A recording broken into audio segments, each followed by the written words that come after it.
E o objetivo é de reduzir as distâncias geográficas e integrar ações de ensino e pesquisa em farmacologia no Brasil. Próximo slide, por favor. Então, como vocês podem ver, nós já temos 20 centros interligados através dessa rede, né? Essa rede que começou com 4 grupos de coordenação, na Unifesp, a professora Maria Cristina de Avelar, em Goiânia, o professor Paul Guedin, professor Emiliano, desculpa agora, Emiliano, escapou, Alzheimer. Fala. De Alagoas. De Alagoas, exato, desculpe. E eu mesmo, professor Frausto Noel, da Universidade Federal do Rio de Janeiro. Então, nós temos já uma boa capilaridade dentro do Brasil. Próximo slide.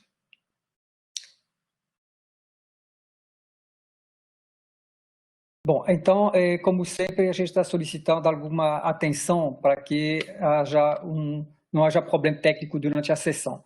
Então, a gente pede que todos os participantes mantenham os microfones mudos enquanto não estiver falando.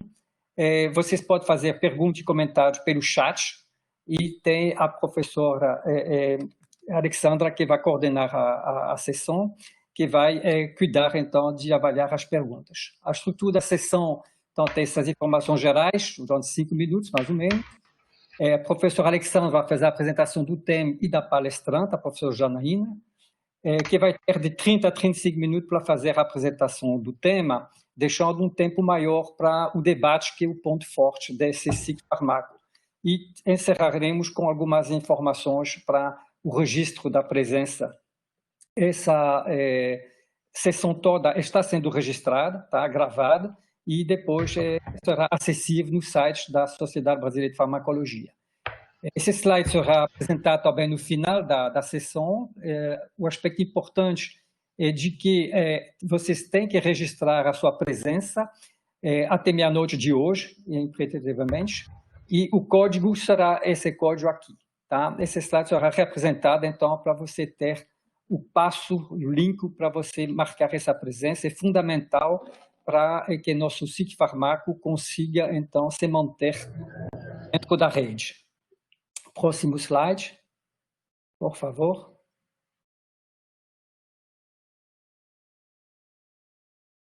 Bom, então, eu deixo, então, agora a coordenação da sessão para a professora Alexandra Aco, da Federal do Paraná, que vai fazer, então, a introdução da professora Janaína. Por favor. Obrigada, François, pela introdução.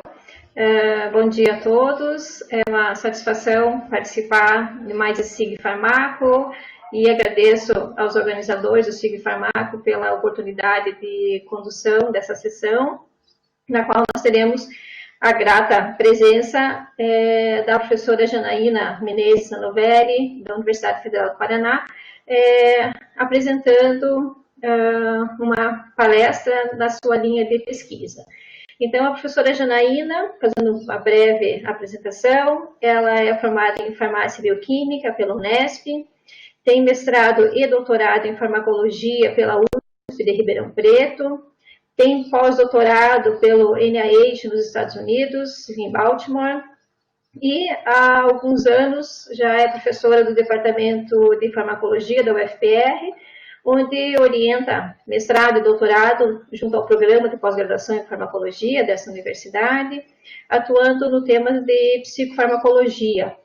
Suas linhas de pesquisa envolvem, dentro da psicofarmacologia, estudos de ansiedade, depressão, e ela tem dedicado bastante tempo às pesquisas, especialmente de depressão e diabetes, associação entre essas duas enfermidades. E é exatamente esse o tema da palestra de hoje, no qual ela vai comentar, né, então, os efeitos do canabidiol nas psicopatias, então, na depressão associada ao diabetes. Então, Janaína, obrigada pela sua disponibilidade em fazer essa palestra e eu passo a palavra para você. Muito obrigada. Bom dia a todos, é um prazer estar aqui nessa manhã, falar um pouco do que uma parte do nosso trabalho no laboratório, tá? Então, como vocês viram, eu fiz uma pequena alteração, eu acho que não seria interessante falar de ansiedade, depressão, de memória aversiva, então eu acabei focando na depressão.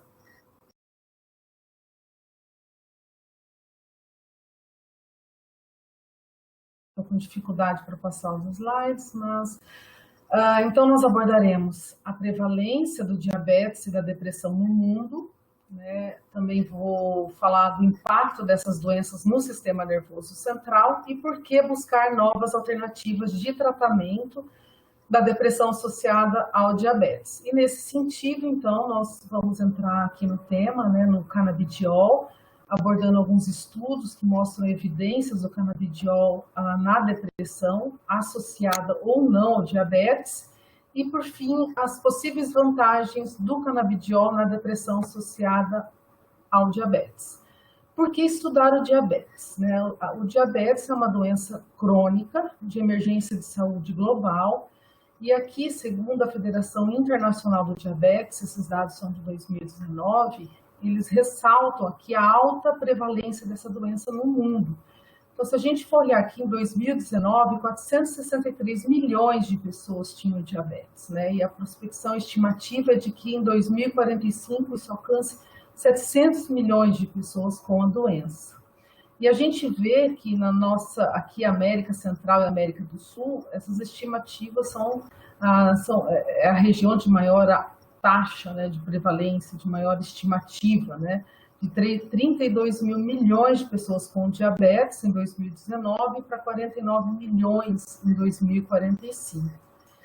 No Brasil, né, a depressão não fica tão atrás assim. A depressão é a principal causa de incapacitação no mundo, né? Então, esses dados da Organização Mundial de Saúde apontaram que em 2017, 322 milhões de pessoas, né, tinham a doença. E a nossa região também, ela engloba uma das maiores prevalências de depressão. Então, por exemplo, em 2017, no Brasil, 6% da população sofria com essa doença, afetando aí cerca de 11,5 milhões de brasileiros, né? Então, por isso, esses dados aí nos mostram a importância da gente estudar. Quando a gente pensa na depressão associada ao diabetes, é curioso que muitos dados mostram que a prevalência da depressão nessa população específica é de 2 a 3 vezes maior, quando comparado com a população não diabética. E, infelizmente, cerca de 33% dos casos de depressão entre pacientes diabéticos são subdiagnosticados e tratados de forma incorreta, né? Bom, o impacto da depressão nesses pacientes diabéticos é um impacto negativo, piorando o controle glicêmico, seja pela própria condição da doença, no qual há uma perda de autocuidado nesses pacientes, como também por alterações endógenas, metabólicas, que acabam desregulando esse controle. Além disso, há um aumento, né, em função da depressão, na severidade de várias comorbidades e complicações, como retinopatia, disfunção sexual, nefropatia, o aumento de fatores de risco cardiovascular e aumento da incapacitação funcional e taxas de morbidade e mortalidade também. Em termos de sistema nervoso central, essas doenças, né, causam também um impacto e danos bastante expressivos, né? Isso é mais bem caracterizado em relação à depressão. Então, a depressão, aqui o estresse como um agente precipitante, né? Em questão de horas de estresse a semanas, nós já temos aqui significativas alterações moleculares e celulares no sistema nervoso central. Por exemplo, um aumento de liberação de glicocorticoides, um aumento de efeitos tóxicos em decorrência de uma facilitação do sistema glutamatérgico, diminuição de vários fatores neurotróficos, destacando aqui, vou falar ainda na apresentação do BDNF, né, fator neurotrófico derivado do encéfalo, diminuição de sinalização intracelular, também destacando mTOR, que é uma sinalização bastante importante para a comunicação entre as células e controle do comportamento emocional, diminuição de função sináptica. E em termos de efeitos celulares, há uma perda, né, um aumento dessa perda celular em decorrência de diminuição de neurogênese, gliogênese, há um aumento da atrofia de neurônios e diminuição da plasticidade sináptica e sinaptogênese, ou seja, a comunicação entre essas células, elas realmente se tornam prejudicadas. Se a gente for pensar que a depressão também é uma doença crônica, né, em termos de meses e anos, né, conforme o estresse ele se torna persistente, há uma diminuição significativa do volume de algumas estruturas encefálicas. Dentre essas, o hipocampo e o córtex pré-frontal, duas regiões bastante importantes para a mediação do comportamento, né, modulação do comportamento emocional. Além de uma diminuição da função neuronal, da glia, né, e a perda da conectividade entre esses neurônios, a redução nessa comunicação, nessa conectividade. Tudo isso em conjunto está relacionado à doença, à depressão. Bom, não é surpresa, né? Muito bem estabelecido a teoria monominérgica da depressão em termos de fisiopatologia. E realmente há uma redução significativa de monoaminas, como serotonina, noradrenalina e dopamina, né? Em relação à noradrenalina, dados mostram que esse sistema ele está desregulado. Então, em algumas regiões há uma diminuição e outras um aumento. Mais recentemente ganhou notoriedade, né, a atividade de uma enzima que está aumentada nessa condição, que é a endolamina deoxigenase, a AIDO. A AIDO, ela, quando exacerbada, ela utiliza o substrato que produz a serotonina para produzir compostos tóxicos e que vão aumentar muito a neuroinflamação, que também está relacionada à depressão. Como uma consequência, né, haverá uma diminuição de síntese de serotonina. Então, esse é o quadro, né, de maneira bem simples, que nós temos em relação aos impactos no sistema nervoso central. Em relação ao diabetes, a gente sabe que essa hiperglicemia, essa condição hiperglicêmica desses pacientes, há efeitos tóxicos, né? Devido ao aumento do fluxo da via dos polióis, acúmulo de sorbitol, depressão de inositol, o aumento de estresse oxidativo, glicosilação de proteínas não enzimáticas e o distúrbio da homeostase do cálcio. Essas alterações hoje, muitos autores denominam que esses efeitos, né, eles estão relacionados, poderíamos então denominar, né, de encefalopatia em decorrência do diabetes. E isso está relacionado com psicopatologias, dentre essas a depressão. Bom, então no nosso laboratório, inicialmente, aqui foi no mestrado da Ellen, nós começamos a estudar no nosso modelo, que é um modelo de diabetes tipo 1, mellitus tipo 1, induzido por uma injeção de streptozotocina. Então, a partir da 4ª semana, nós submetemos esses animais a vários testes comportamentais e análises. Nosso interesse inicial foi tentar fazer um screening comportamental e de estudar os efeitos no sistema nervoso central nesse nosso modelo.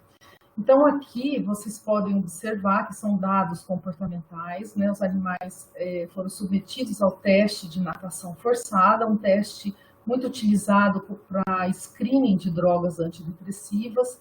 E é curioso observar, nesse teste, né, quanto mais tempo imóvel o animal fica, nós consideramos um comportamento do tipo depressivo. Então, os antidepressivos, eles reduzem esse tempo de imobilidade. Então, nós vemos animais não diabéticos e os animais diabéticos. E observamos, né, que os animais diabéticos, eles ficam quase o tempo total do teste, que são 5 minutos, em imobilidade. Um comportamento que nós caracterizamos como do tipo depressivo mais pronunciado. Nesse estudo, nós avaliamos parâmetros relacionados a estresse oxidativo, lipoperoxidação, glutationa reduzida e superóxido dismutase, em duas regiões, né, o córtex pré-frontal e o hipocampo. O que nós observamos é que esses animais diabéticos, eles apresentam uma lipoperoxidação aumentada nessas duas regiões, uma diminuição de GSH e um aumento da SOD, ou seja, um aumento de estresse, sugestivo de um aumento de estresse oxidativo. Ainda na linha de investigação de danos no sistema nervoso central, a gente focou bastante no córtex pré-frontal e hipocampo. No mestrado da Isabela, a gente investigou a AIDO, né, a enzima, e a relação com inflamação e serotonina. Tá? Então, nós observamos que após a indução do diabetes, realmente, na quarta semana que nós observamos um aumento dessas citocinas pró-inflamatórias, e aqui foi observado no hipocampo, né? Então, aumento de TNF-alfa, de interleucina 1-beta, de interleucina 6. Também vimos um aumento de expressão de AIDO no hipocampo, nesses animais diabéticos, na quarta semana, e uma redução nos níveis de serotonina nessa região. Então, o que sugere, portanto, que a AIDO está diminuindo a síntese de serotonina e propiciando um aumento aí da neuroinflamação. Depois, no trabalho da Daiane, nesse estudo, ela também observou que fatores neurotróficos, ou derivados do encéfalo, BDNF, né, ele está reduzido no hipocampo e no córtex pré-frontal desses animais diabéticos também na quarta semana. Ou seja, muitas das alterações dos danos no sistema nervoso central, nas regiões do hipocampo, córtex, elas são comuns àquelas alterações que ocorrem na depressão. Por que buscar novas terapias para o tratamento da depressão associada ao diabetes? Talvez alguns estejam pensando, bom, mas os antidepressivos não são drogas interessantes, não respondem bem, né? Não há uma melhora significativa. Bom, os dados mostram que o tratamento prolongado com antidepressivo minimiza muitos desses danos aqui que eu já mostrei para vocês, né? E exatamente esses efeitos, né, de minimizar esses danos estão relacionados com o efeito antidepressivo. Porém, esse efeito ele não é alcançado por todos os pacientes. Nós temos uma grande parcela de pacientes que não respondem a esses tratamentos, que a adesão é baixa, uma vez que o efeito terapêutico ele somente aparece após a quarta, quinta semana de tratamento contínuo, né? Então, ainda é uma limitação muito grande para grande parte dos pacientes.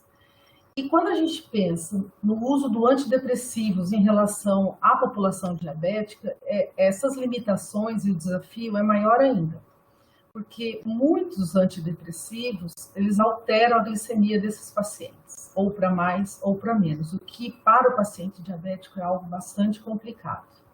A eficácia desses antidepressivos é considerada inadequada e a aderência ao tratamento também ela é muito baixa, uma vez que há muitos efeitos adversos associados e interações medicamentosas. Lembrando que o paciente diabético ele apresenta várias comorbidades, então muitos fazem uso da polifarmácia, então seria mais um desafio aqui em relação ao tratamento.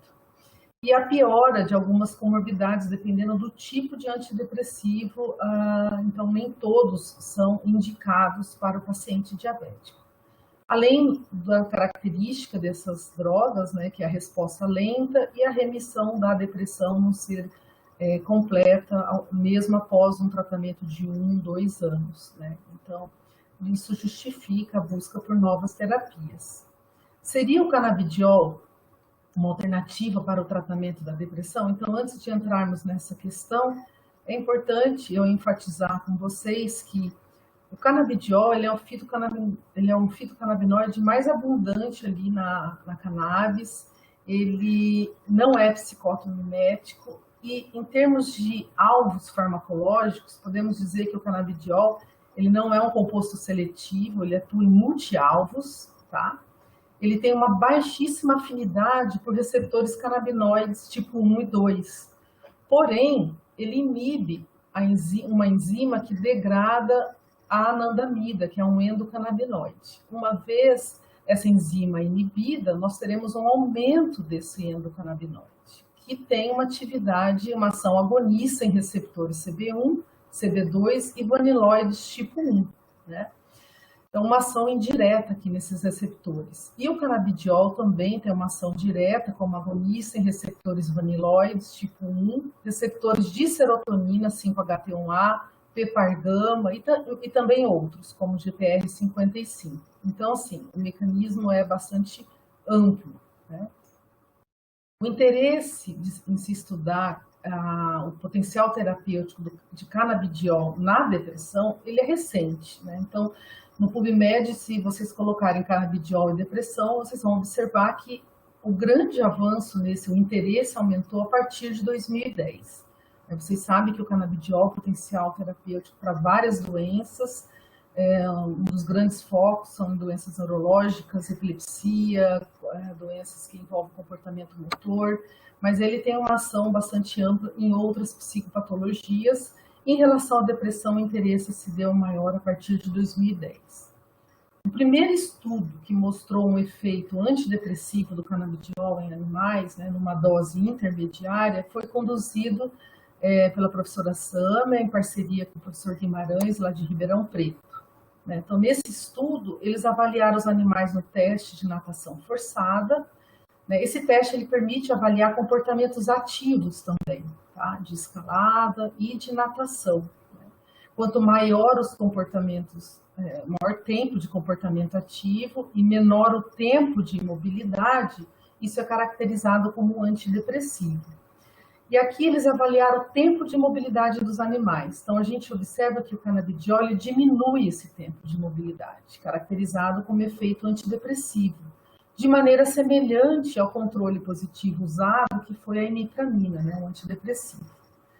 E nesse estudo também, eles observaram que esse efeito do canabidiol foi bloqueado pelo tratamento prévio com o antagonista 5-HT1A, mostrando então que há uma ação agonista em receptores 5-HT1A para que esse efeito ocorra.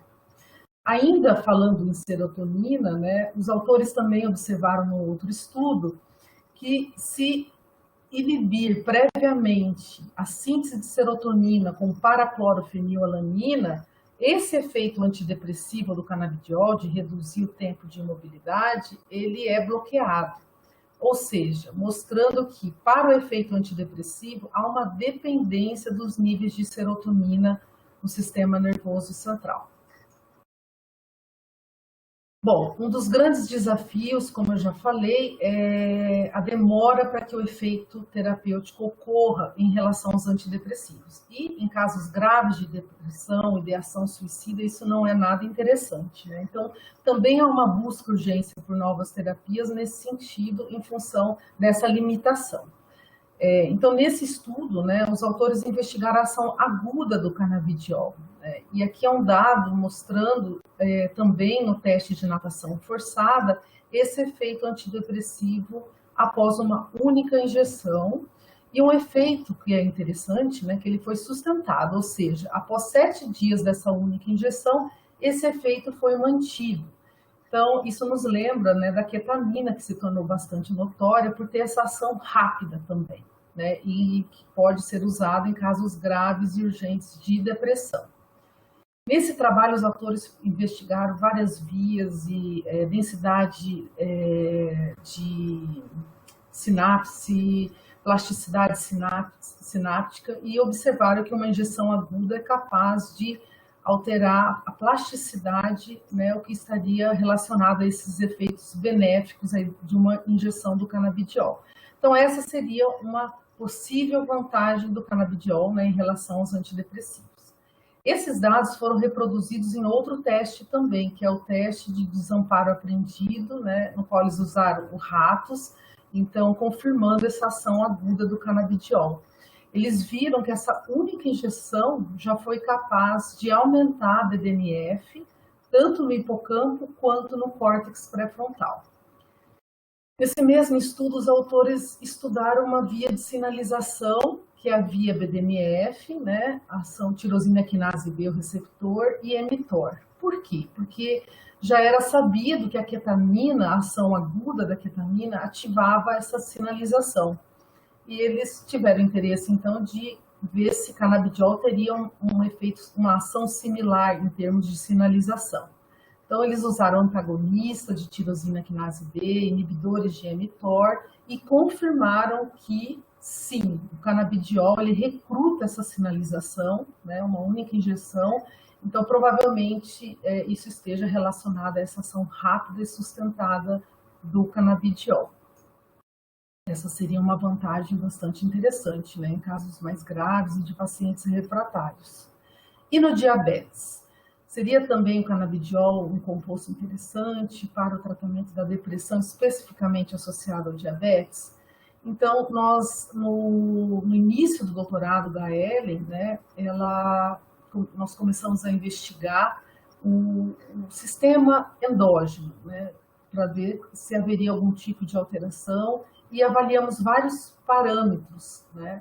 Então, o que nós observamos é que, novamente, aqui o animal diabético, né, comportamento, tempo de imobilidade dele superior aos animais não diabéticos, e a anandamida, numa dose intermediária, foi capaz de diminuir esse tempo de imobilidade, um efeito antidepressivo, de maneira semelhante ao controle positivo imipramina.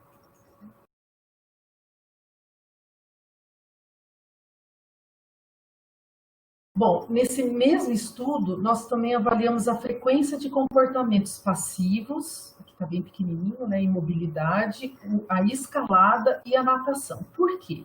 Porque vários trabalhos já mostraram que o aumento do comportamento ativo de escalada, ele está relacionado com uma facilitação da neurotransmissão noradrenérgica, enquanto o aumento do nado estaria relacionado com uma facilitação da neurotransmissão serotonérgica. Então, nós fizemos essa discriminação para tentar poder fazer essa analogia.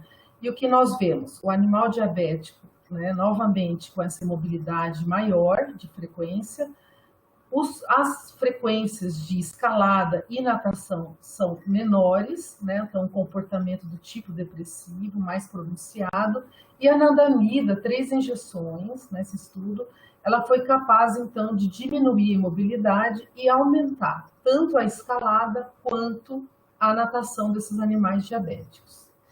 Esse efeito do tipo antidepressivo da anandamida, ele foi bloqueado apenas pelo antagonista de receptor CB1, né, o AM251, porém não pelo antagonista de receptor CB2, indicando, portanto, o envolvimento de receptores CB1 nesse efeito do tipo antidepressivo. Nós também, então, avaliamos o conteúdo de noradrenalina e serotonina e observamos que no hipocampo, né, o conteúdo está reduzido, tanto de noradrenalina quanto de serotonina. Provavelmente por isso, talvez, né, que ocorra essa redução desses comportamentos ativos, né, quando os animais são avaliados em termos de frequência de comportamentos num teste de natação forçada. No córtex pré-frontal, a serotonina também está reduzida, porém a noradrenalina aumentada. Esse dado não nos surpreende, pois há evidências mostrando que durante estresse crônico, né, uma situação do tipo depressiva, há um aumento de noradrenalina em algumas regiões específicas do córtex pré-frontal. A anandamida ela foi capaz de restaurar os níveis reduzidos de serotonina no hipocampo e de restaurar esse nível elevado de noradrenalina, né, com esse conteúdo elevado, no córtex pré-frontal. Então, podemos... também avaliamos aqui a expressão de receptor CB1, observamos uma alteração nessa expressão no hipocampo, porém não no córtex pré-frontal. Então, observamos um aumento dessa expressão, indicativo de algum prejuízo endógeno do sistema, né, endocannabinoide. E que, após o tratamento com a anandamida, também foi restaurada aí a expressão de receptores CB1 no hipocampo. Então, podemos concluir, né, que antes da conclusão, né, aquela que está com pressa para concluir esses dados, nós vemos aqui parâmetros relacionados ao estresse oxidativo, né, que nós já tínhamos observado num estudo anterior, esses danos nos animais diabéticos, e nós vemos que a anandamida tem esse efeito protetor, ou seja, restaura também níveis de GSH no hipocampo e córtex pré-frontal. A lipoperoxidação também ela é reduzida após o tratamento com anandamida e também restaura níveis de sódio, né, lá no hipocampo e no córtex pré-frontal. Então, vários efeitos benéficos aí com o tratamento com anandamida, e isso um tratamento curto, né? Então, podemos concluir que a anandamida induz esse efeito do tipo antidepressivo, dependente de receptores CB1, aumenta o conteúdo de serotonina ou restaura o conteúdo reduzido de serotonina no hipocampo, restaura o conteúdo aumentado de noradrenalina no córtex pré-frontal e induz um efeito neuroprotetor por minimizar o estresse oxidativo e restaura a expressão de receptores CB1 no hipocampo. Então, parece que o restabelecimento desse sistema seja importante em animais diabéticos, né, para o efeito do tipo antidepressivo, envolvendo, né, restabelecimento, restaurando a parte neuroquímica e de expressão, por exemplo, de receptores CB1, e dependente de uma ação receptor CB1 também. E depois do doutorado da Ellen, nós fizemos uma parceria, né, com o professor Kripp e com a Karina Genaro, de Ribeirão Preto, e iniciamos os estudos com canabidiol. Inicialmente, nós realizamos um estudo com 3 injeções com canabidiol e observamos um efeito, né, em termos de ação no teste de natação forçada. Nós vemos um efeito muito discreto, né, em termos de diminuição de tempo de imobilidade ou frequência. Tá? E aqui fica uma questão, né, que é importante investigar, né? Então, 3 injeções mostram um efeito discreto. Então, não dá para a gente dizer que é uma ação rápida do canabidiol, como foi observado pelo grupo da Sâmia, mesmo porque há uma limitação, uma falha preditiva no teste de natação forçada em relação ao efeito temporal dos antidepressivos. É uma questão que a gente quer investigar ainda no estudo futuro. Né? Então, iniciamos um tratamento prolongado com o canabidiol, né? Yane conduziu esses estudos, ela já acompanhava a Ellen, né? Então ela iniciou esses estudos com tratamento de 2 semanas com canabidiol. Nesse estudo a gente avaliou também parâmetros relacionados à condição diabética, para ver se haveria uma melhora nesse sentido também. Bom, 2 semanas de tratamento com canabidiol, e aqui nós fizemos aquela análise, né, de frequência dos comportamentos passivos e ativos. Então, nós observamos aqui o efeito do antidepressivo, um efeito antidepressivo, diminui a mobilidade, aumenta a natação escalada, é um tricíclico, né, ele aumenta a facilitação do sistema noradrenérgico e serotonérgico. E o canabidiol, ele diminuiu a imobilidade e aumentou apenas a natação e não a escalada. Então, já nos indicando uma preferência aí, né, uma dependência maior do sistema serotonérgico. Nesse mesmo estudo, então, para confirmar, para verificar se haveria um aumento de serotonina, né, nós observamos que sim, tanto no hipocampo quanto no córtex pré-frontal, após 2 semanas de tratamento contínuo, né? Então, aqui os animais diabéticos tratados com CBD na dose de 30, e também observamos esse aumento aqui no córtex pré-frontal. Tá? Então, mostrando essa relação com o sistema serotonérgico. Interessante que nós observamos uma melhora no índice glicêmico desses animais com canabidiol, né, na dose de 30.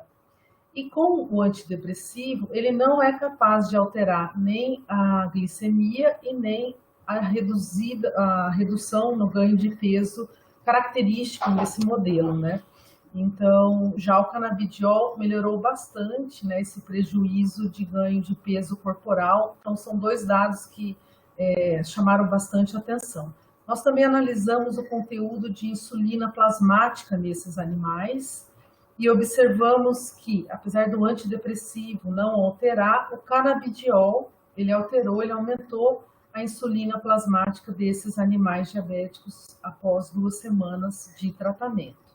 Então, aqui, pensando numa vantagem, se seria interessante para a depressão relacionada ao diabetes, nós podemos pensar que esses resultados aqui nos deixam bastante, assim, esperançosos. E, realmente, tem estudos na literatura mostrando efeitos protetores do canabidiol nas células pancreáticas, né? Então, aqui é um estudo de 2016, eles utilizaram um modelo de diabetes tipo 1 e observaram que um tratamento prolongado com canabidiol reduziu a inflamação ali nas células pancreáticas. E também, nesse outro estudo de 2018, os autores também, um tratamento mais prolongado, mostraram uma melhora na função de células beta pancreáticas, né? Eles estudaram também sinalização via GPR55 e, em termos de mecanismo para tentar entender esse resultado. Então, bastante interessante. Então, seriam ações benéficas do canabidiol relacionadas ao diabetes. Algo bastante importante é que a neuropatia diabética, ela é uma das complicações mais prevalentes, extremamente incapacitante, e o tratamento é bastante ineficaz que nós temos hoje. Então, nesse estudo do nosso grupo, o Carlos investigou o efeito do canabidiol na dor neuropática diabética, né, na allodynia mecânica, e o que nós observamos aqui? Que 2 semanas após a indução do diabetes com a estreptozotocina, os animais apresentam realmente um limiar mecânico reduzido, um efeito nociceptivo, que foi restaurado parcialmente nos animais tratados com canabidiol na dose de 0,3. Né? Essa melhora, esse efeito antinociceptivo, foi acompanhado de um aumento de serotonina no cordão espinhal desses animais diabéticos. E nesse estudo, o Carlos investigou também o mecanismo de ação. E nós observamos que esses efeitos benéficos antinociceptivos, eles foram bloqueados apenas pela administração do antagonista de receptor 5-HT1A, mas não CB1 e nem CB2, indicando a importância aí do envolvimento desse receptor nos efeitos antinociceptivos. Então, essa seria uma vantagem bastante interessante em relação aos indivíduos diabéticos. E há outras evidências, 2010 e de 2020, mostrando efeitos benéficos do canabidiol, né, em estudos mais relacionados às células cardíacas, mostrando uma atenuação da disfunção cardíaca, estresse oxidativo, fibrose, inflamação. Esse outro estudo mostra um efeito protetor relacionado ao estresse oxidativo em decorrência da hiperglicemia, né, em termos tóxicos para essas células cardíacas. Então, esses resultados também são bastante animadores. E aqui eu coloquei um estudo, né, um estudo clínico, né, então se estende para o diabetes tipo 2, que mostra aí a eficácia e a segurança do canabidiol em minimizar parâmetros lipídicos e glicêmicos em pacientes com diabetes tipo 2. Tá? Então, seriam vantagens em relação aos antidepressivos. Podemos, então, concluir, com base nos nossos dados, que o canabidiol induz efeito do tipo antidepressivo, né? Induz efeito antinociceptivo, aumenta o conteúdo de serotonina no hipocampo, córtex pré-frontal e também no cordão espinhal. Além disso, reduz a perda de peso nesses animais, o que é muito interessante, reduz os níveis de glicemia com apenas 2 semanas de tratamento e aumenta a insulina plasmática. Então, o canabidiol seria uma alternativa para o tratamento da depressão associada ao diabetes? Antes de responder essa questão, é importante a gente enfatizar que ainda há necessidade. Como eu mencionei no início da apresentação, os estudos relacionados à depressão são recentes, então há necessidade de estudos clínicos controlados, randomizados, e eles já estão ocorrendo, um deles inclusive com um grupo de pesquisadores no Brasil, e o outro na Alemanha. E aqui duas revisões interessantes que contêm, né, dados clínicos também e pré-clínicos que mostram um potencial terapêutico do canabidiol não somente na depressão, como em outras psicopatologias, tá? Mas a gente precisa ainda estudar melhor aí em termos clínicos. Mas com base em tudo que eu apresentei, a resposta seria que o canabidiol pode sim vir a ser uma excelente alternativa para o tratamento da depressão, especificamente aqui associada ao diabetes, com base em evidências demonstrando a insegurança e eficácia desse composto, não somente na depressão, como em várias outras comorbidades. E, por fim, para encerrar, né, eu copiei uma frase aqui dita pela primeira vez pelo professor Guimarães, e que muitos acabam copiando, né, de que, em termos farmacológicos, né, a promiscuidade parece ser benéfica, né?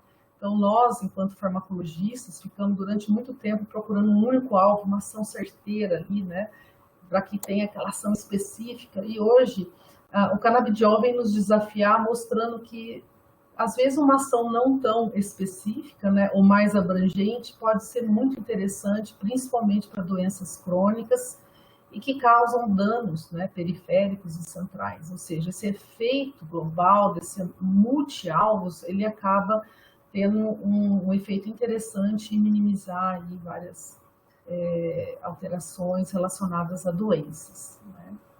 Então, encerro minha apresentação aqui, agradecendo ao grupo, né, especialmente ao CRIPA, a Karina, por nos doar o canabidiol, a Joyce, a Iane, a Ellen, a Iane, Carlos e os demais integrantes do meu grupo, aí pelo apoio, pela discussão constante com eles. Obrigada. E estou aberta aí à discussão, perguntas. Ok, Jana, obrigada pela sua apresentação, bastante clara, bastante interessante. Parabenizar você pelos dados bastante consistentes e que mostram de maneira clara, né, uma evolução do grupo dentro do tema, né? E linda a foto final aí, a nossa querida UFPR, ano passado, num dia de chuva, de protestos a favor da educação. Então, nós podemos agora abrir para as perguntas, né? A tua apresentação durou 36 minutos, então dentro do esperado. E nós temos já aqui pelo chat duas perguntas do François.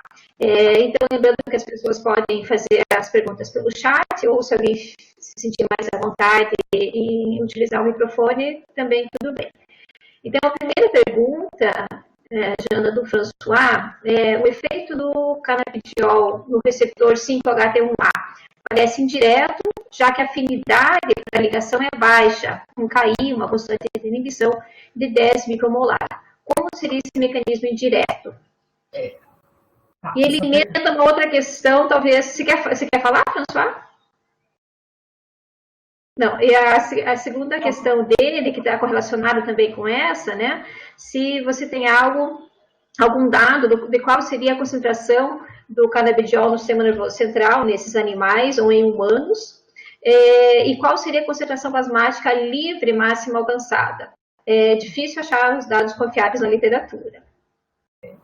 Bom, a primeira pergunta, né, então tem já estudos mostrando, o François tem razão, a afinidade de ligação lá não é tão alta, ele se liga com agonismo, mas com uma afinidade baixa, mas o principal efeito seria realmente indireto. Por quê?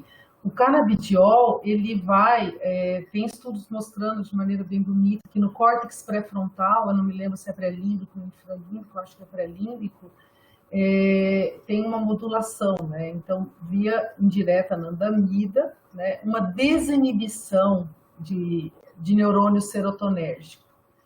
Então, consequentemente, né, o grupo do Piomeli também observou isso, há um aumento muito grande de serotonina por uma ação endógena de anandamida, né? Então, o canabidiol aumenta essa disponibilidade endógena de anandamida como uma consequência vai ocorrer uma ação em receptor CB1 e CB2, que são inibitórios, vai ocorrer uma desinibição, favorecendo um aumento de liberação de serotonina.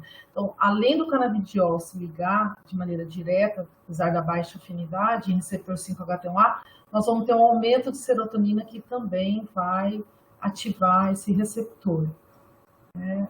Então, por isso que eu falo, o mecanismo é complexo, lembrando que os receptores canabinoides, eles se encontram nos terminais de neurônio pré-sinápticos, e a principal função desses receptores é modulatória, ou seja, eles regulam a liberação, diminuindo a liberação de neurotransmissores.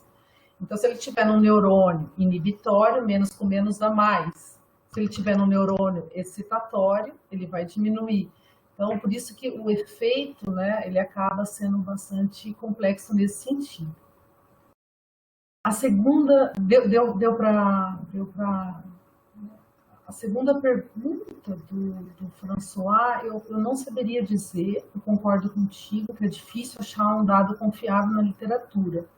Então, eu não sei te responder exatamente aí a concentração do canabidiol.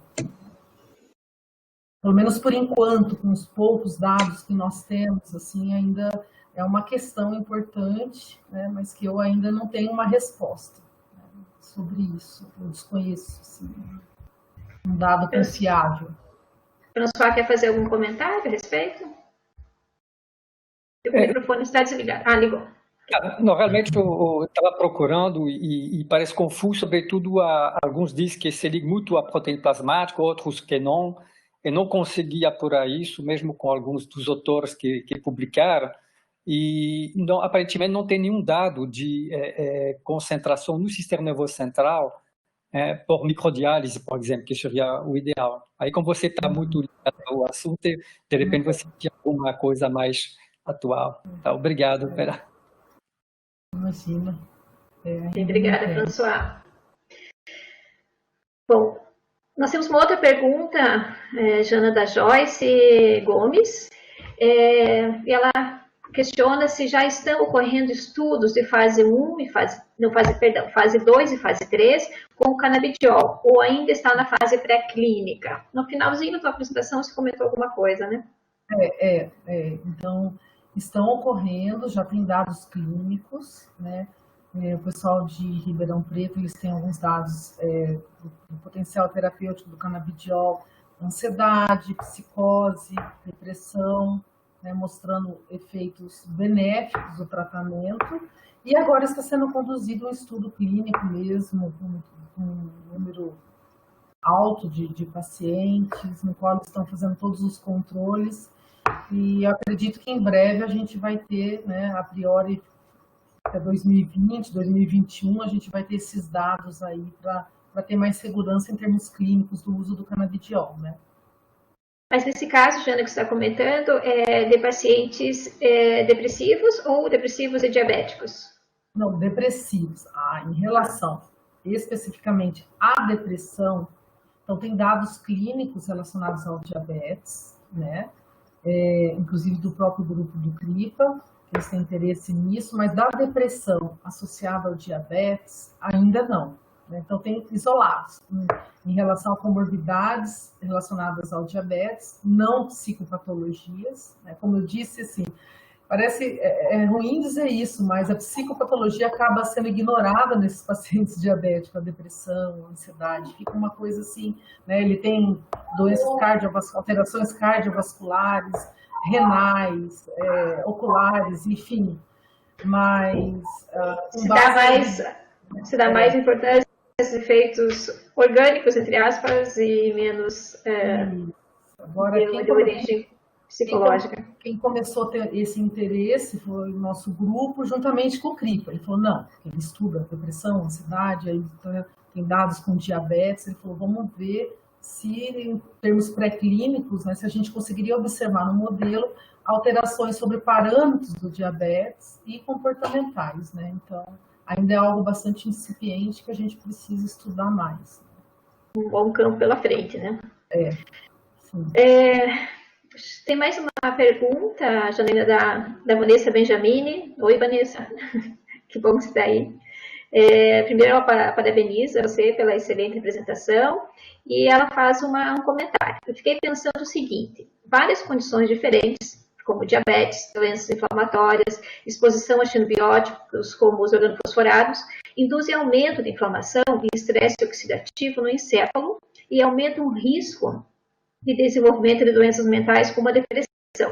Você acha que prevenir a inflamação e o estresse oxidativo seria suficiente para evitar a depressão nesses pacientes? Já existem evidências importantes sobre isso? Vocês já testaram no modelo de vocês o canabidiol para prevenir o desenvolvimento de comportamento tipo depressivo? São várias perguntas em uma. Tá. Começar pela última ali. Vocês já testaram no modelo de vocês o canabidiol para prevenir o desenvolvimento do comportamento tipo depressivo? Não, nós não estudamos ainda o tratamento preventivo, né? Mas é uma ideia, né, Vanessa, porque isso seria curioso observar antes da condição em si, por exemplo, né? Então, nós não estudamos, mas a gente tem vontade de estudar esse tratamento preventivo. A gente tem alguns dados de tratamento preventivo, né? A gente fez isso, por exemplo, com óleo de peixe, para ver se preveniria esses danos, por exemplo, de inflamação, estresse oxidativo. Foi o trabalho da Daiane e da Ana Paula. Mas com o canabidiol a gente ainda não testou. Essa pergunta, se prevenir a inflamação e o estresse oxidativo seria suficiente para evitar a depressão, agora você falou de pacientes, né? Eu acho complicado dar uma resposta assim, já que a gente sabe que não é apenas a inflamação e o estresse oxidativo, apesar que a inflamação gera todas aquelas alterações, né? Inclusive a alteração de monoaminas, né? Então, os efeitos em decorrência da inflamação eles são bastante amplos e acabam englobando vários fatores da fisiopatologia da depressão. Precisaria ter um composto. A gente fez um trabalho da Isabela, a gente usou ibuprofeno, só um anti-inflamatório, aí a gente usou o inibidor da AIDO e nós mostramos que diminui o comportamento depressivo, né? Mas só que nós não fizemos as análises moleculares para eu te dar uma resposta final, assim, se só a depressão, se só uma ação anti-inflamatória seria o suficiente. A gente precisaria ter tido a oportunidade, né, de fazer outras análises para dizer, olha, apesar de haver esse dano, houve uma redução de inflamação e isso foi suficiente. A gente já sabe que, por exemplo, mesmo que não ocorra uma redução dos níveis glicêmicos, o efeito antidepressivo ele ocorre. Então, o efeito antidepressivo, por exemplo, com outras substâncias, ele não é dependente de uma redução da hiperglicemia. Então, essa resposta a gente já tem de maneira mais concreta. Mas precisaria de mais estudos, Vanes, para a gente saber realmente a dependência de uma ou outra alteração, né, específica. Muito bem. Bom, no chat não tem mais nenhuma questão anotada. Alguém quer fazer algum comentário ou utilizar a Vanessa digitando alguma coisa? Vamos esperar um pouquinho.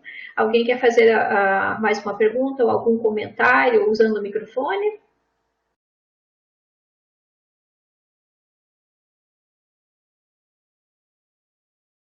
A Vanessa agradeceu e pergunta se alguns pacientes diabéticos desenvolvem depressão e outros não. Aliás, ela afirma, né, que alguns pacientes desenvolvem depressão e outros não. No modelo de vocês detectam diferentes populações de animais? Sim, Vanes, e cada vez mais a gente tem sido críticos com os nossos dados. O que acontece é que muitas vezes a gente coloca os grupos de animais ali e a gente vê que uns ficam mais tempo imóvel, outros não, e a gente acaba aumentando o N de maneira significativa, no qual se destaca, né, essa redução, esse aumento de imobilidade, né? Mas nos chama a atenção que um ou outro puxa, né, para um normal, vamos dizer assim.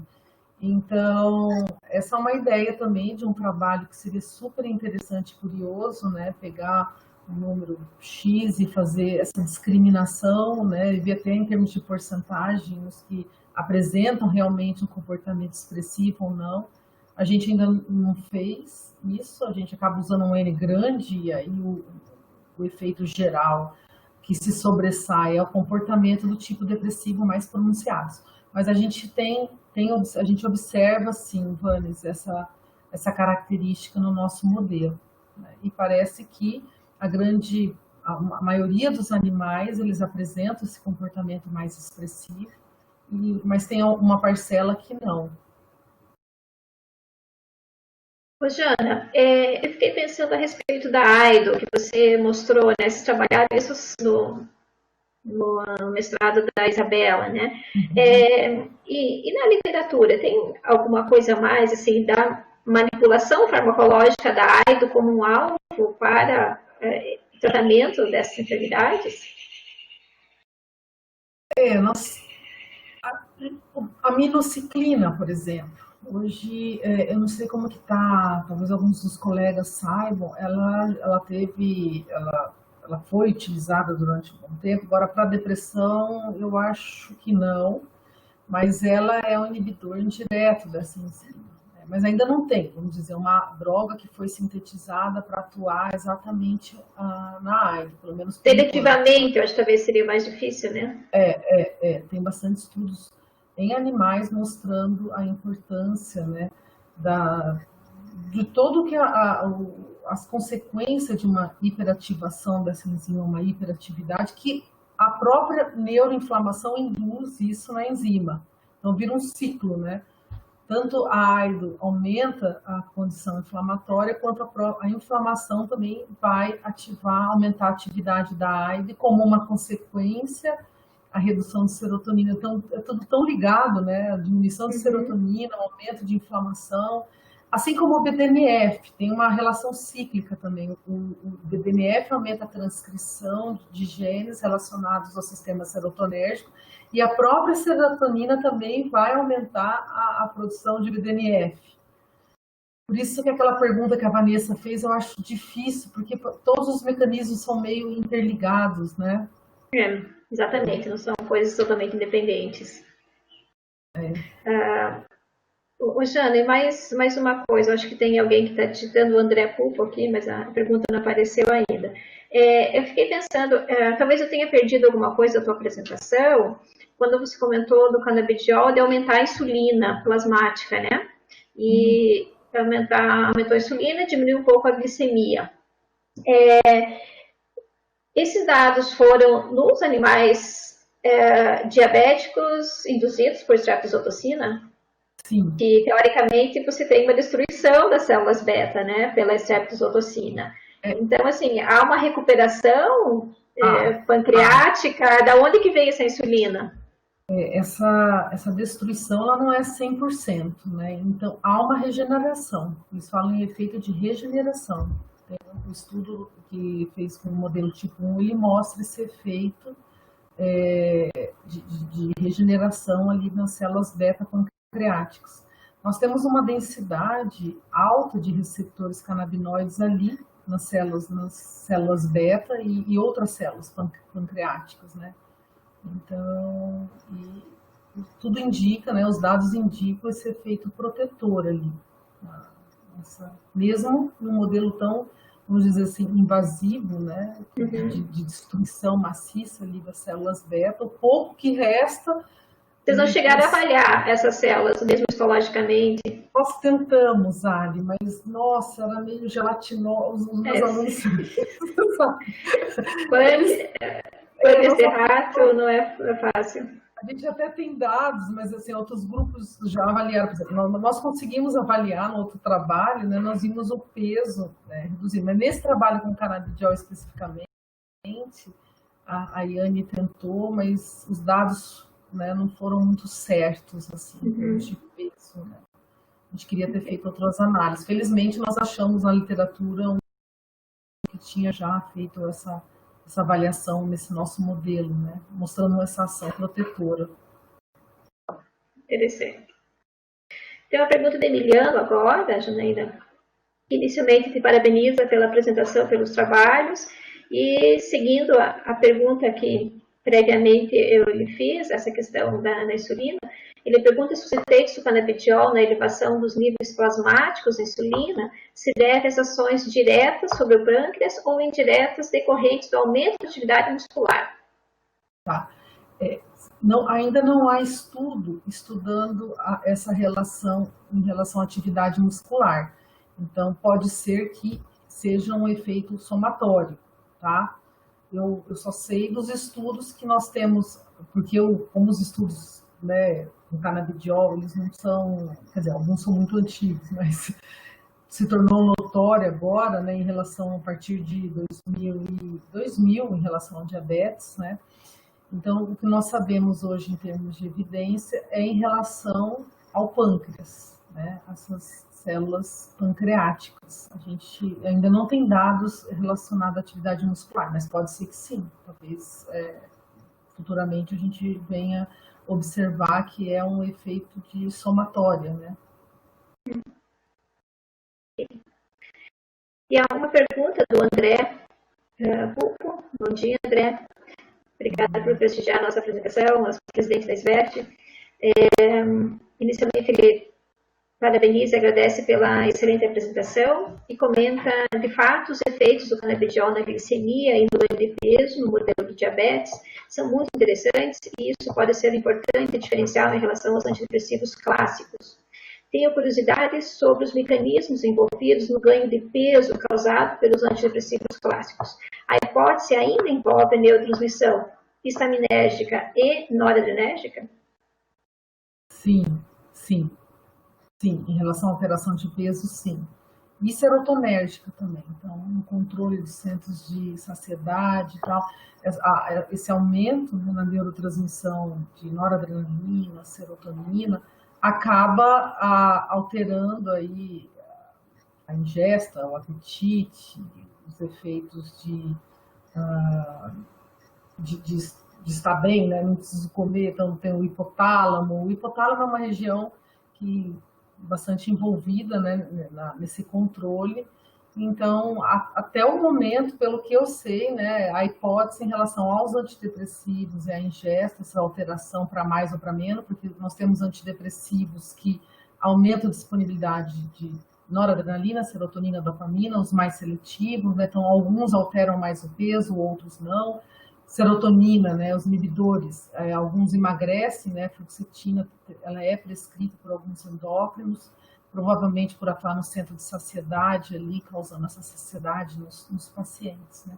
Mas o André está certo, né, até o presente momento é a hipótese que mais estabelecida aí para essas alterações na ingesta, né, essas hipóteses monaminérgicas. Ok, muito bem. Só um agradecimento aqui do André. François, ia fazer uma pergunta? Não. Okay. Tem mais algum questionamento? Alguém gostaria de fazer uso do microfone para fazer a pergunta? Ou pode digitar aqui pelo chat? Vendo que o François está digitando alguma coisa.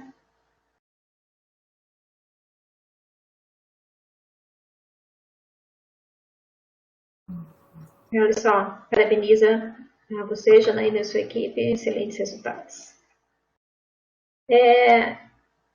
Enquanto nós temos ainda um tempinho, né, pela frente, enquanto alguém não se anima a fazer mais uma pergunta, deixa eu comentar, Jana, você comentou mais no final, de maneira meio rápida, do diabetes mellitus tipo 2, né?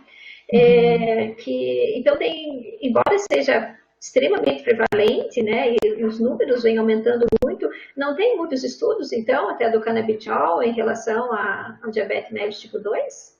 Então, com o canabidiol especificamente, ainda não, né? Provavelmente tem algum grupo que já esteja fazendo, mas tem o modelo de diabetes tipo 2, a gente tem esse interesse, né? Eu achei que mesmo que alguém fosse perguntar, por que vocês não trabalham com o modelo de diabetes mellitus tipo 2? A gente tentou várias vezes aqui, com glutamato monossódico, né, em ratos neonatos, tentamos com dieta de cafeteria, porém era muito complicado, né, devido ao tempo que levava para a gente observar. Nós não conseguimos padronizar um número razoável de animais que tivessem as características de DM2. Agora, mais inicialmente, a Iane passou agora no mestrado e falou que queria trabalhar com modelo de DM2, e nós vimos um modelo com nicotinamida e streptozotocina. Ele não é considerado modelo de DM2, mas alguns, ainda há uma discussão, né? Alguns falam modelo de pré-diabetes, o que eu acho muito interessante. Eu acho que há um número muito alto, subdiagnosticado, de pessoas pré-diabéticas, então eu acho um assunto super importante. E exatamente ela propôs, vamos estudar no modelo de DM2, né? Então ela está tentando fazer essa padronização para a gente começar esses estudos com DM2. Juntamente ali com o CRIPA, que tem bastante interesse, já que é a doença mais prevalente. Eu não digo sim que é menos importante que DM1, né? Porque DM1 ele é mais juvenil e a cronicidade ao longo da vida, ela causa muitos danos, principalmente para aqueles pacientes que não é tão cuidadoso assim em termos de atividade física, dieta, ajuste da glicemia correto, né? E imagino que vocês vão, se vocês conseguirem estabelecer o modelo, espero que sim, que vocês vão tentar explorar estresse oxidativo também, né? Porque isso é bastante presente, né, também nesse modelo, né? Sim, juntamente com você, no caso. Uma opção. Que tem um laboratório já com toda a técnica ali, né? Então, com certeza, é importante. Muito bom. Temos mais algumas perguntas, no chat não temos mais nada. Alguém gostaria de se pronunciar? Fazer mais algum questionamento? Algum comentário? Alessandra, se me permitir, então, fazer uma pergunta, Janaína, do canabidiol, mas fora do diabetes, da diabetes. Você tem vários dados, né, inclusive do grupo da professora Elaine Del Bella, Ribeirão Preto, professor o Francisco Guimarães, sobre efeito também do canabidiol em modelo de esquizofrenia. E está sendo muito debatido qual seria o mecanismo de ação. Não sei se você também acompanha de perto essa literatura, mas certamente você tem, né, informações a respeito. Então, eu queria saber, no momento, pelo que você está lendo, qual seria a sua impressão, fora o aspecto do 5-HT1A, né, que já está demonstrado que haveria realmente uma participação, mas eu acho muito difícil acreditar que seja somente isso como responsável pelos efeitos observados já de uma forma bem consistente no modelo de esquizofrenia. Se puder acrescentar alguma coisa, agradeceria. Então, essa é uma pergunta importante e acaba envolvendo o mecanismo próprio do canabidiol, né? Então, assim, aumenta a plasticidade sináptica, o número de espinhas dendríticas, eles estão aumentados com tratamento com canabidiol. Diminui citocinas pró-inflamatórias e os danos relacionados à neuroinflamação. Então, esse efeito antioxidante e anti-inflamatório do canabidiol é muito forte. Aumenta a produção de vários fatores neurotróficos. Então, assim, é bem isso que você falou, não é só 5-HT1A, né? Porque às vezes a gente olha estudo mostrando, dependendo, e a gente esquece de todos os outros efeitos benéficos, né? Eu acho que o efeito para essas psicopatologias, eles são associados bem à maneira como o Guimarães gosta de dizer, né? Essa multiação do canabidiol, né? Que acaba causando uma melhora em vários mecanismos e sinalizações ali nas células, em várias regiões do encéfalo, que modulam esses comportamentos emocionais, né? E é isso que torna o canabidiol algo interessante, já que cada vez mais a gente vê que tem muito em comum nessas doenças, né, inflamatórias em geral, e que causam danos, depressão, ansiedade, esquizofrenia. A gente sabe que inflamação, neuroinflamação está envolvido, né, alterações de fatores neurotróficos, então provavelmente a ação se dê a esses efeitos múltiplos mesmo do canabidiol. Quanto aos efeitos neurotróficos, esperaria certo delay para ter os efeitos. antipsicóticos like, em modelos animais são agudos, né? Então, eu acho que tem alguma coisa mais imediata, pelo menos em modelos animais, né? Pois é, mas os dados mostram, por exemplo, aquele estudo da SAMI, que eu acho lindo, aquele estudo de ação aguda do canabidiol. É isso que nos deixa intrigados. Já aumenta o fator neurotrófico. É linda a imagem das espinhas dendríticas, o número de espinhas dendríticas aumentadas, assim, uma única injeção. A sinalização emitória, assim, aumentada, assim. Então, é um efeito é um trabalho que causou um impacto, né, do potencial do canabidiol numa única injeção causar efeitos expressivos em relação a efeitos benéficos, né? Então, em relação à esquizofrenia, especificamente, eu não me atualizei, eu não sei se o grupo tem esse dado, porque esse trabalho dessa mediação aguda mostrando vários efeitos assim benéficos com uma única injeção, eles foram relacionados à depressão, né? Então, eu precisaria também dar uma olhadinha, mas já mostra esse potencial do canabidiol de induzir alterações plásticas, né, com uma única injeção.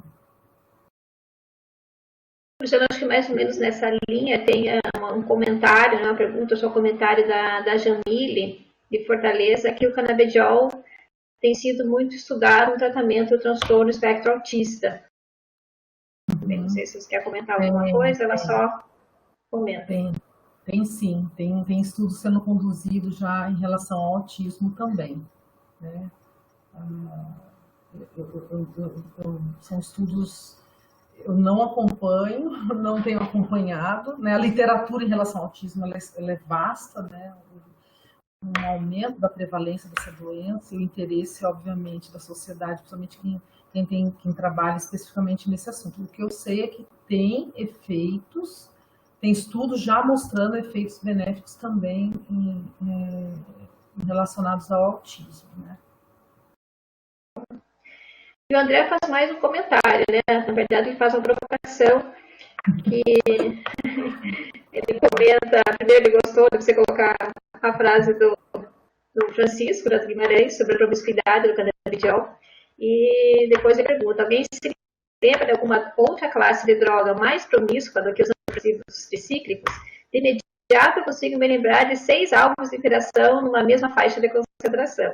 Então, o André faz uma provocação aqui a respeito dessas drogas que são promíscuas, né? Então, não tem um único mecanismo de ação, e sim vários. E daí, essa possibilidade até de serem utilizadas numa ampla faixa, inclusive de enfermidades, que a gente acabou de comentar, né? Esquizofrenia, autismo, depressão, diabetes, no caso do canabidiol. Né? E ele comenta a mesma coisa dos antidepressivos tricíclicos. Dos antidepressivos realmente, porque os antidepressivos, os efeitos adversos deles, atuando como antagonista, estaminérgico, então assim, também é um composto que causa uma miscelânea, né, parecido com o canabidiol, então não é tão novo assim. Talvez o nosso olhar para isso aqui mudou, né? Talvez durante muitos anos a gente ficou olhando muito para algo muito específico e agora a gente está tendo que falar, opa, talvez essa ação em múltipla aí seja realmente em algumas doenças graves, crônicas, que causam tantos danos, tantos mecanismos envolvidos, né? Exatamente, muito mais amplo, né? Tem mais algum questionamento do Emiliano? Os efeitos múltiplos do canabidiol, dentre eles as ações anti-angiogênicas, não seriam um problema, entre aspas, para a condição diabética? Talvez, né? A gente fala muito das ações benéficas, né? Vocês viram que eu não falei nada de ruim do canabidiol, né? Mas calma aí, né? Como eu gosto de falar o seguinte, que drogas novas, elas nos atraem, certo? Mas por que às vezes fenobarbital em crianças é melhor do que usar o canabidiol de cara? Exatamente porque a gente já conhece tudo do fenobarbital, né? A gente sabe todas as doses corretas, o que pode causar segurança, tudo, né? Então, do canabidiol ainda a gente precisa estudar muito. Por isso que eu gosto de enfatizar que é importante, antes de dar uma resposta, a gente precisa aí, acho que no mínimo em relação, por exemplo, só à depressão, ainda mais, ele falou de depressão associada ao diabetes, né, e diabetes e outras comorbidades, né, então a gente tem bastante aí, já tem vários estudos mostrando em outras comorbidades, mas ainda é preciso estudos controlados, randomizados, né, até o momento somente aquele último que mostrou uma segurança, mas não especificamente a essa ação que o Emiliano apontou, né? Então, a gente tem que ficar acompanhando, e por isso que nós temos que fazer ciência, né, para ver a segurança realmente dessas provas. Isso mesmo. O François também faz mais um comentário. A bala de prata do Earth está competindo com o Magic Shotgun do Roth para transtornos psiquiátricos. Muito bom.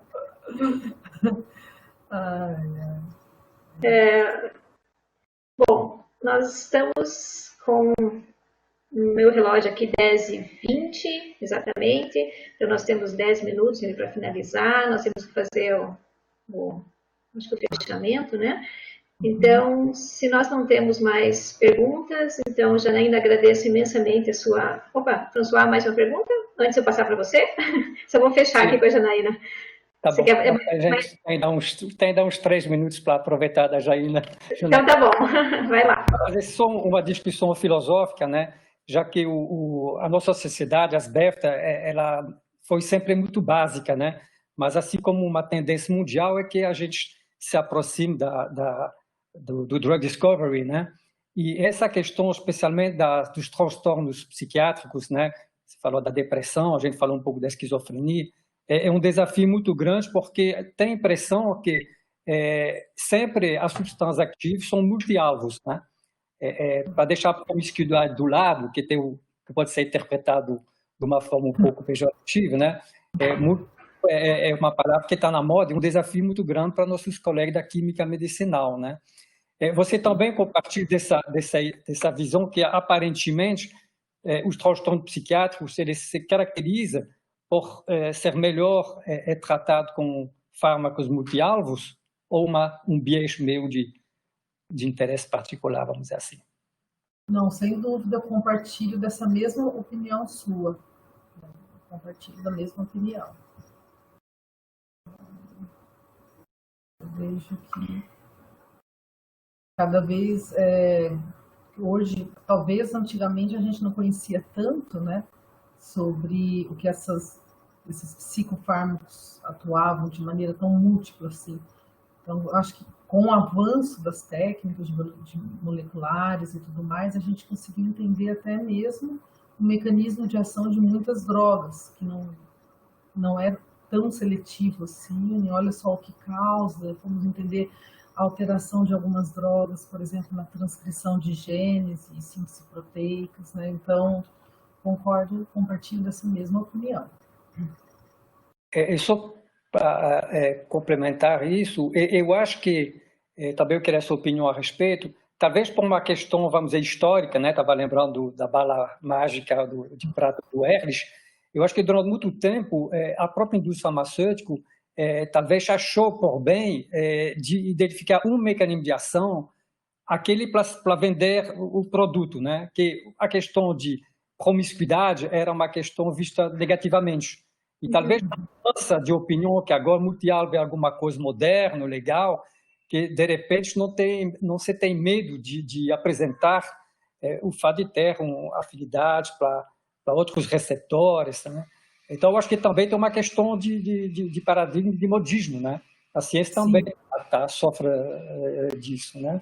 Sofre, e a gente sente isso na sala de aula, né, professor? Por exemplo, nos livros, às vezes, ainda passa essa visão, às vezes, simples, né, de mecanismos simples, entre aspas, porque nunca é simples, né, a farmacodinâmica. Mas, assim, é um desafio muito grande para nós passarmos para os nossos alunos que, às vezes, aquilo que está na bula, num livro mais simples de farmacologia, não é bem assim, né?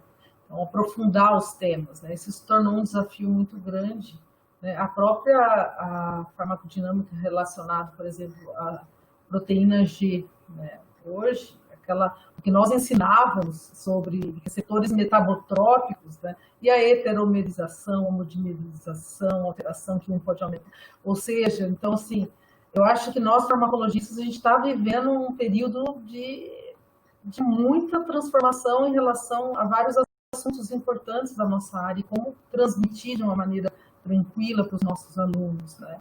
Sem menosprezar também o que nós sabíamos. Na verdade, assim, a gente não está negando o que nós sabíamos no passado. Simplesmente os estudos avançaram e mostraram que os mecanismos são muito além daquilo que antigamente a gente ensinava, né?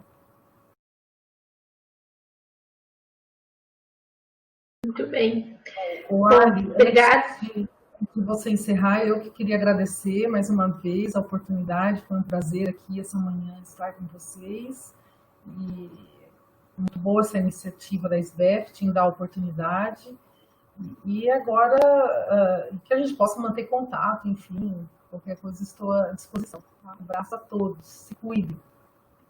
Muito obrigada, Janaína. Obrigada pela sua apresentação, pela excelente discussão, bastante interessante, bastante profícua.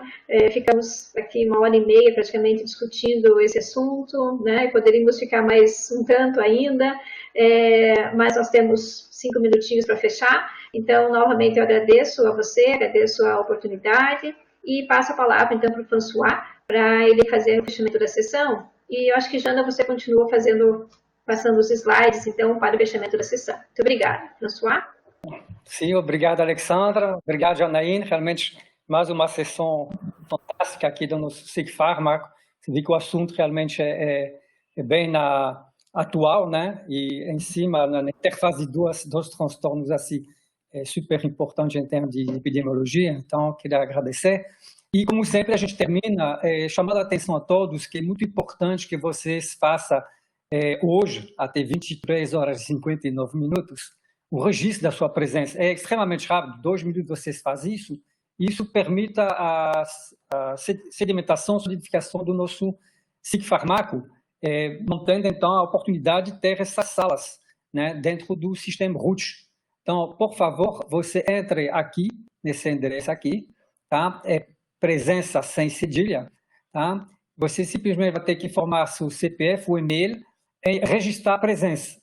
Aí você vai escolher o SIG de farmacologia terapêutico, tem uma barrinha lá, você seleciona, e aí você simplesmente vai ser pedido qual é a senha da sessão. A senha da sessão de hoje é 40065, e aí tem algumas perguntas, se você quiser, sobre a avaliação da parte técnica, né, da transmissão, e também do quanto essa apresentação foi importante para você.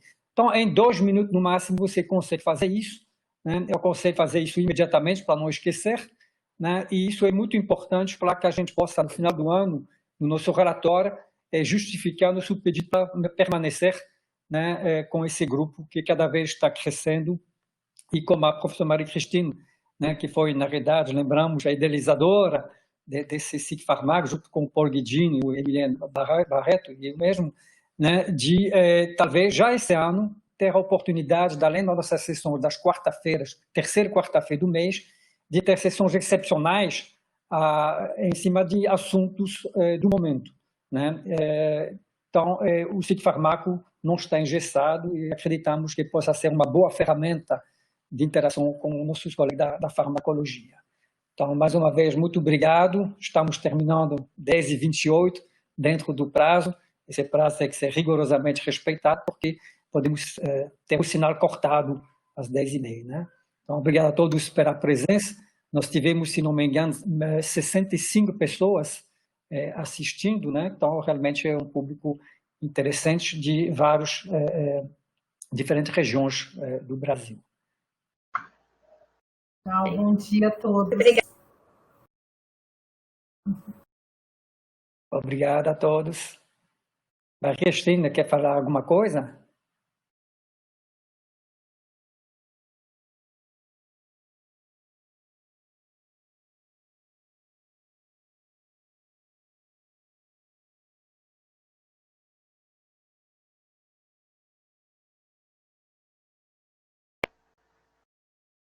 A Roseli está digitando alguma coisa, François?